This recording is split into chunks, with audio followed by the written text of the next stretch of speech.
कामकाज संपल्यानंतर ज्यावेळेस ते दिल्लीला निघाले होते त्यावेळेस आम्हाला त्यांनी वेळ दिलेला होता. आम्ही अर्धा पाऊण तास बसलेलो होतो.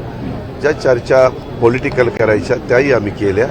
ज्या चर्चा राज्याच्या हिताच्या दृष्टीनं, मग कापूस असेल, सोयाबीन असेल, मी सकाळी त्याचा उल्लेख केला, कांदा असेल, ऊस असेल, हे जे भाव ठरवणं किंवा शेतकऱ्याला त्याच्यातनं कशी मदत करता येईल ते पाहणं, त्या सगळ्याची बारकाईनं चर्चा आमची त्या ठिकाणी झाली.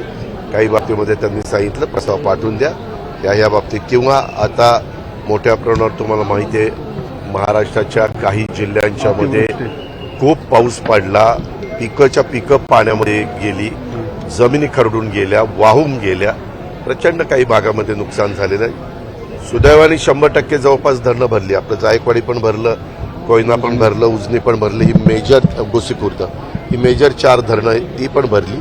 परंतु इतर पण धरणं भरली